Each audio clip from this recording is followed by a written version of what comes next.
Yeah, side control. Mount. I'll mount. All right, so watch this.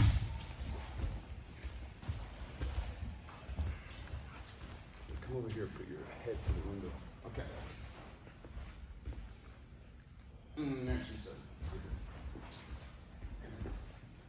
space. Okay. You mount. Okay. Your hands are either going to be in a position where they're going to stabilize your base or they're going to attack. Very important position before submission. Okay. So you anticipate if they're flat on their back, you understand that their movement is going to be very limited. Okay. The thing you want to avoid, in all honesty, is to get head over head. Because the second I'm here, right about here, okay, that's why even him bridging, put the feet on the mat and lift your hips. This guy lifts my hips. But when you're kind of back here and they lift the hips, you just go up. Because the head has to come down at least, the hips come up. Those are just the simple concept of any sweep. You ever swept somebody with their head and postured up? Maybe, you scissor swept them, but you're not going to get a very good leveragey sweep because they're postured up. You need to break their posture. Like open guard, you got to bring their shoulders at least the hip level, and then you can lift the hips much easier than if the shoulders are above the head. Above the hips, okay? From here, okay, I know that Christian slowly is going to start turning to his left. Why? Because he's going to start framing this knee. Why? Because he wants to put me back in a half guard. So he frames, pushes, and I go to S mount right here. Okay? From here, he goes to his knees, and you get back control. Okay? From here, he rolls to his left side. That's your right side. To the left side. Okay? And you go to S mount. He rolls to his back, and you go back to the mount. There's your circle. Okay? Once you begin to understand that this is just what's going to happen, you're able to now anticipate it. So as he's turning this slowly to the side, he pushes here, I go S mount, he rolls to his knees. I get the hooks, he rolls to his left side. Late. S mount, he rolls to his back. Mount. Okay? So, one more time. He rolls to his knees. He rolls to his right side. He rolls to his back. Okay, now he goes the opposite way. 1, 2, 3, 4. Okay? Once you understand that that's really more so all he's going to do, but he's going all in one direction. So he goes from back, side, turtle, side, back. And it's all one direction, and then you go back. So you're going to roll through these positions starting to their left. Yes, because usually they go to their left. I know I typically go from here to the left, okay? Hands go on the mat. S mount, okay? From here, if your hands are positional for stability, that's fine. But you can also start attacking, but that's already a different level. Okay, he starts going to his knees. I insert my left hook because my right hook's already there. He rolls to his left side, I can feel it. That's not. He rolls to his back. In here. Okay. Now, this is going to be the drill. Now he starts going to his right. That's now. Hooks. Here. Now. Okay? And here's your circle.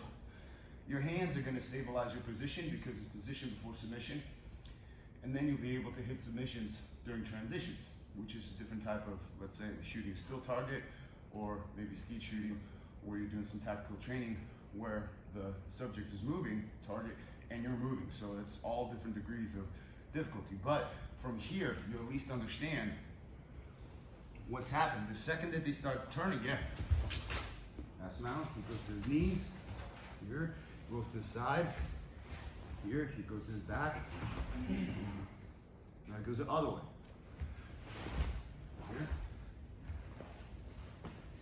here,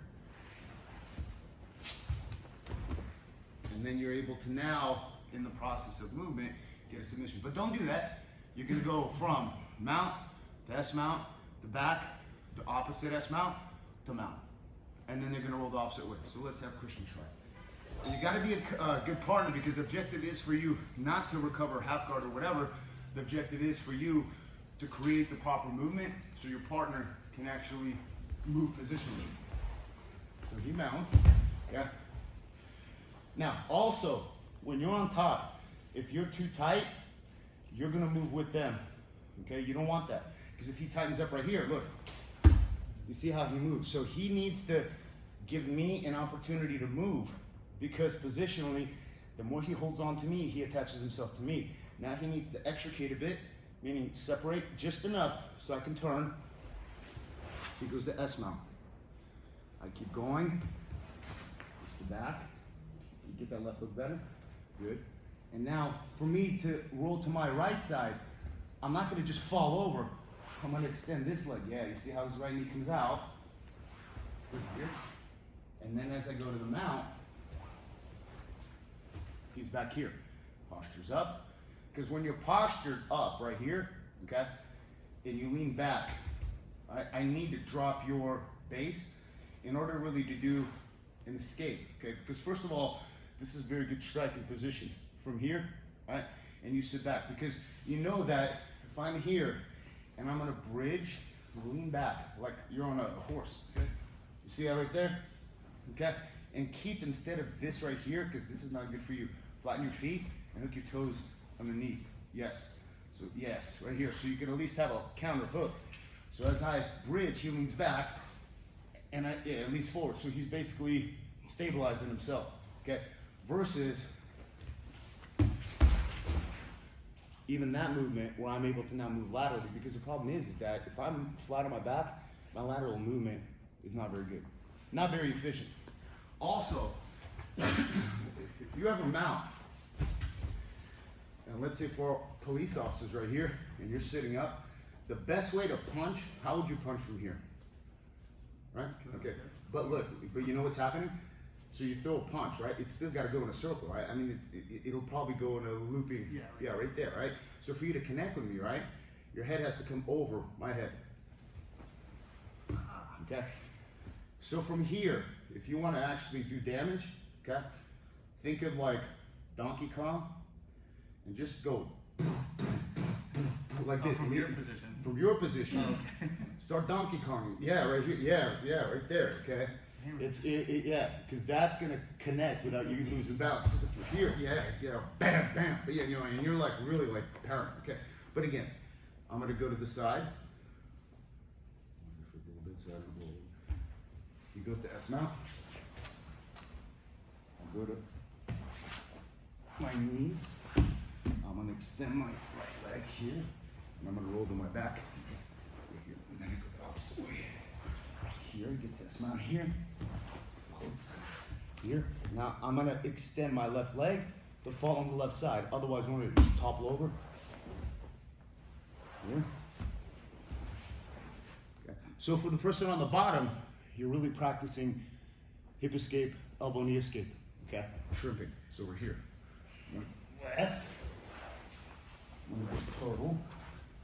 I'm gonna go right. I'm gonna go back. Okay. So he adjusted.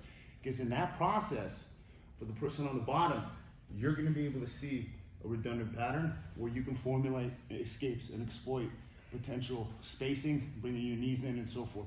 Person on top works to go from position to position. You're going to roll all the way to your left first, and then to your right, and then switch. Ready? 1, 2, 3. And do your best to record the feeling and the position. So everybody's gonna start going to their left.